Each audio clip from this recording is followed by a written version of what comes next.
Fast food বা snacks জাতীয় আইটেমের মধ্যে ছোট বড় সকলের পছন্দের একটি খাবার চিকেন বার্গার অথবা চিকেন জুসি বার্গার। আজকে এটা আমি তৈরি করে দেখাবো। আসসালামু আলাইকুম, আফরিন্স কুকিংয়ে সবাইকে স্বাগতম জানিয়ে আবার শুরু করছি আমার আরেকটি নতুন ভিডিও। খুব সহজেই তৈরি করা যায় চিকেন বার্গার পেটির রেসিপি নিয়ে। তো চলুন দেখে নেওয়া যাক, ভিডিওটি না টেনে দেখতে থাকুন। তো আমি এখানে প্রথমেই 300 গ্রাম মুরগির মাংসের কিমা নিয়েছি। এটাকে আপনারা মুরগির মাংসটাকে কুচি করে নিতে পারেন অথবা কিমা করেও নিতে পারেন। তো এই কিমার মধ্যে আমি কিছু মশলা মিক্সড করব। 6টি কাঁচামরিচের কুচি আমি এখানে দিয়ে দিয়েছি।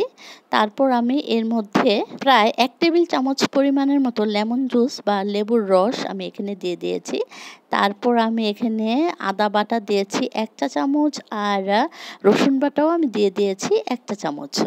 তারপর আমি এখানে আরও দিচ্ছি আধা চা চামচের মতো গোলমরিচ গুঁড়া আর আধা চা চামচের মতো চিলি ফ্লেক্স বা শুকনো মরিচ, টালা শুকনো মরিচের গুঁড়োটাকে।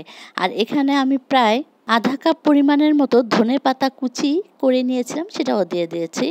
আর প্রায় 1 চা চামচের মতো লাল মরিচের গুঁড়া দিয়ে দিচ্ছি। আর গরম মশলার গুঁড়া, মানে ঘরে বানানো এটা স্পেশাল গরম মশলার গুঁড়া, আমি এখানে 1 চা চামচের পরিমাণের মতো দিয়ে দিচ্ছি। তারপর স্বাদ মতো কিছু লবণ দিচ্ছি।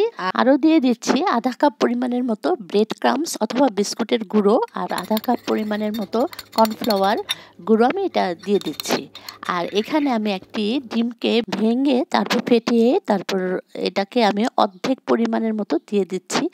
আর যদি পরিমাণে চিকেনটা বেশি থাকে তাহলে আপনারা একটা ডিমই এখানে দিয়ে দিবেন। তো আমার যতটুকু লেগেছে ততটুকু দিয়েছি, অর্ধেক পরিমাণের মতো লেগেছে। আর আমি সবশেষে প্রায় 1 টেবিল চামচের মতো ঘি আমি এখানে দিয়ে দিচ্ছি। তো সব কিছুকে আর ভালো করে আমি মেখে নিচ্ছি। সবশেষে আমি 4টি পেঁয়াজকে কুচি করে নিয়েছিলাম, তো সেগুলো আমি এই মিশ্রণের মধ্যে দিয়ে দিচ্ছি। তো সব কিছুকে ভালো করে মেখে 10 থেকে 15 মিনিটের মতো আমি ঢেকে রাখবো।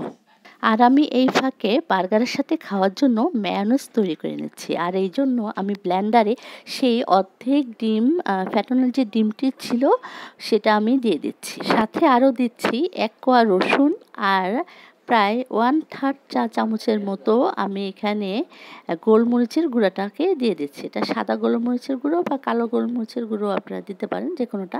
আর স্বাদ মতো বা 1 চিমটি পরিমাণের মতো আমি এখানে লবণ দিয়ে দিচ্ছি। আর 1 চা চামচ পরিমাণের মতো চিনি এখানে আমি দিয়ে দিচ্ছি। আর এখানে আমি তেল দিব প্রায় 3 টেবিল চামচের মতো। তবে প্রথমে আমি 1 টেবিল চামচ পরিমাণের মতো তেল দিয়ে দিচ্ছি। তারপর কিছুক্ষণ ব্লেন্ড করে নিয়েছি।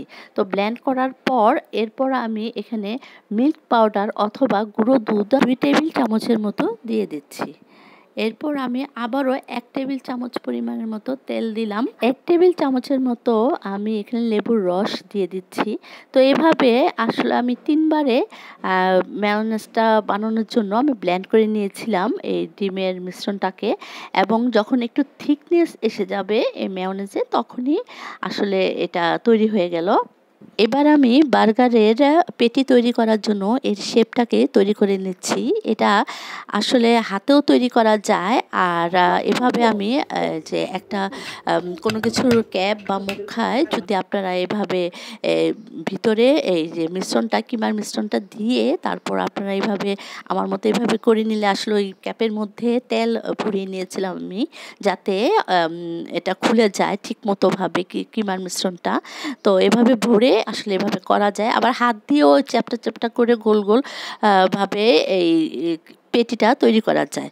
তো এভাবে যেভাবেই হোক আপনাদের সুবিধা মতো করে নেবেন। তো আমি এখন এই বার্গারের পেটিটাকে আমি অল্প তেলে ভেজে নিচ্ছি।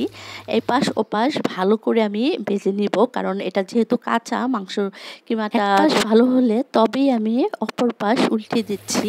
তো এভাবে আসলে করে নিলে, এভাবে ভেজে নিলে দেখা যায় যে ভিতরের মাংসগুলো খুব সুন্দরভাবে কুক হয়ে যাচ্ছে। তো আপনারা যদি এটাকে ফ্রোজেন করতে চান তাহলে ঠিক এই অবস্থায় অর্থাৎ না ভেজে আমি যখন শেপগুলি তৈরি করেছিলাম তখনই আপনার ডিপে রেখে এটা সংরক্ষণ করতে পারেন। এবার আমি বার্গারের বনটাকে আমি রেডি করে নিচ্ছি। এটার মাঝখানে কেটে নিয়েছি বনটাকে, তারপর আমি সেই বনটাকে হালকাভাবে আমি একটু ছেঁকে নিয়েছিলাম। তো আর এখানে আমি বার্গারের জন্য আমি প্রায় লেটুস পাতা কতগুলো ব্যবহার করেছি, টমেটো গোল গোল করে কেটে নিয়েছি, আর শসা গোল গোল করে কেটে নিয়েছি। তো আমি এখানে একটা তাওয়ায় বা ফ্রাই প্যানে আমি ওই বনগুলোকে হালকা করে ছেঁকে নিচ্ছি। আর এই ছেঁকে নেওয়ার পরে এখন এর মধ্যে আমার যেই ম্যায়োনিজটা আমি তৈরি করেছিলাম সেই ম্যায়োনিজটাকে সুন্দর করে একদম ভালো করে লাগিয়ে দিচ্ছি। তো এই ম্যায়োনিজ লাগানোর পর আমি এখানে টমেটো কেচাপ অথবা টমেটো সসকে আমি এখানে দিয়ে দিচ্ছি। তো এগুলি লাগানোর পরে এর মধ্যে আমি দিয়ে দিচ্ছি সেই পেটিটা, বার্গার পেটি যেটা আমরা তৈরি করেছি, তারপর টমেটো শসা, তারপর দিয়েছি লেটুস পাতা, আর এর উপরে বার্গারের বাকি বনটুকু দিয়ে দিয়েছি। এই তো হয়ে গেল। খুব সুন্দর দেখতে যেমন লাগছে, আসলে খেতে কিন্তু দারুণ টেস্টি হয়েছে। তো এটা সহজেই আপনারা বাসায় এখনও বানিয়ে ফেলতে পারেন। তো এবং বাচ্চাদের টিফিনেও এটা আপনারা দিতে পারেন। আর এই ভিডিওটি লাইক কমেন্ট শেয়ার করে সবার মাঝে এই ভিডিওটি দেখার সুযোগ করে দেবেন অবশ্যই।